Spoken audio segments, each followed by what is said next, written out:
welcome back to Swindon. As you can see, we're at the Greyhound track here, the kennels of Paul Foster, who joins me now, and of course Peter Cronin staying with you for the entire duration of the derby. You were saying that sometimes he travels, this time he's staying for the whole lot. Do you enjoy having him here? Yeah, he's good company, he's good to work with, very professional, looks after his dogs as good as anybody I ever know. What do you think of Whipsjack? I think he's got a good chance as long as he comes away. You want to be in front by the first bend, otherwise he would be struggling, you know. Tell us a little bit about yourself then. Obviously you train here at Swindon, right here at the track in fact. How many dogs would you have in your kennel? 28 dogs at the moment, we've got room for 34. I've been here 23 years, enjoyed every one of them. And they're not all graders here, are they? You've got some good dogs. We've got 3 or 4 open class dogs, they're a minor open race, but they do well considering. What is the best dog you've trained? Probably Drummond Boy Jet, good staying dog, probably about 10 years ago now.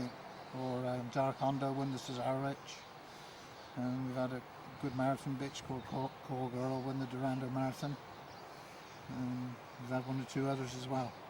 So you mentioned a couple of big race wins there. What's been your best moment in the sport? We won the Cesar Rich when it was held at Oxford. Probably our best night was the Durando Marathon with Call Girl for Mark Gilbert. We had a party of 23 in the restaurant, thoroughly enjoyed it. A really good night at Wimbledon. Now the derby's at Toaster, of course. What do you think of Toaster?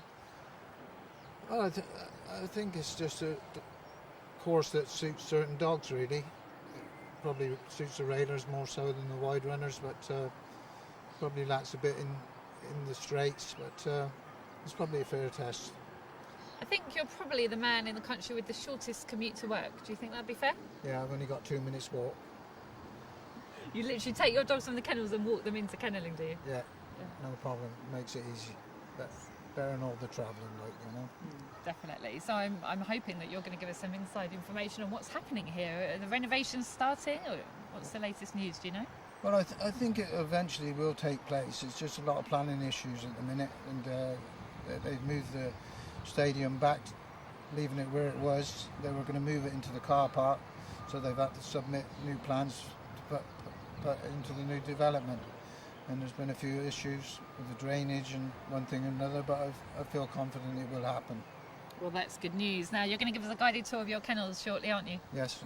Come on, we'll have a look. Yeah, we'll go and have a look round at Paul Foster's kennels. So join us later in the programme to see that.